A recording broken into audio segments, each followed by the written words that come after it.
Bonjour à tous, aujourd'hui on va parler de Star Wars Dark Forces, le remaster. Le 28 février dernier sortait le remaster de Star Wars Dark Forces, dont le titre original était sorti en 1995. Il s'agit d'un Doom-like sauce blaster dans l'univers Star Wars. Je vous en parle aujourd'hui parce que je ne comprends pas vraiment pourquoi ce jeu-là est sorti en particulier, ni pourquoi à ce tarif-là. Alors ce jeu, qu'est-ce qu'il représente ? Le jeu en lui-même est basé sur un mode Star Wars de Doom fait par des fans à l'époque et qui aurait donné l'idée à Lucasfilm Games de faire le jeu. Il faut dire que ça s'inscrit dans une période où Lucasfilm Games adapte tout un tas de styles de jeu à la franchise. Ça sonne aujourd'hui comme une critique mais n'en est rien. Le studio a produit d'excellents jeux et était très réputé à l'époque. Quand je vous parle d'adapter un tas de styles de jeu à la franchise, c'est pas une blague, il y en a vraiment pour tous les goûts.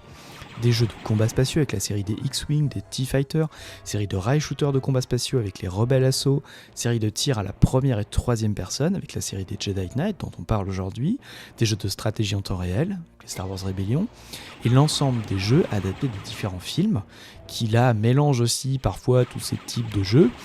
Et à noter que là je ne parle que ceux qui ont commencé avant 2000, parce qu'avec la deuxième trilogie, le nombre de jeux a encore augmenté.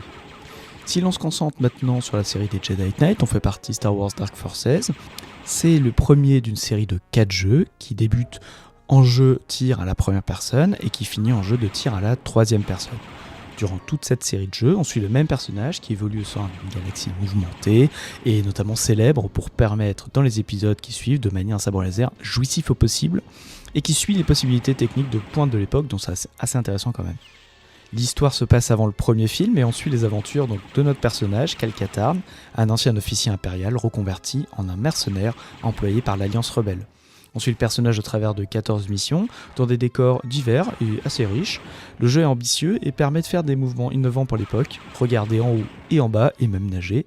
Pas de jugement, on est en 1995, je le rappelle.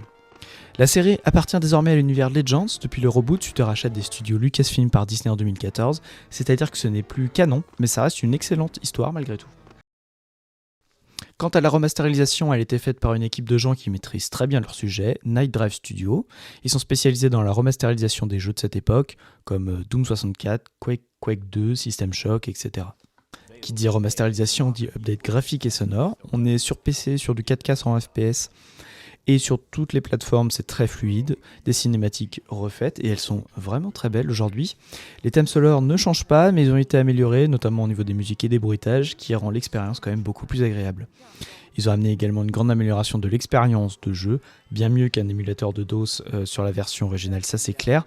On peut bouger dans tous les sens la caméra, et c'est beaucoup plus facile qu'à l'époque de viser. Une compatibilité avec la manette pour une expérience encore plus proche des standards actuels.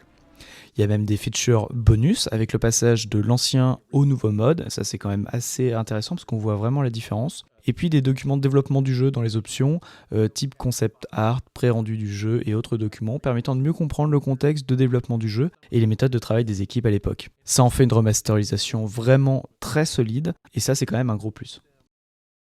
Ça, c'était pour la présentation du contexte général. Se pose maintenant la question de l'intérêt de remasteriser ce jeu en particulier.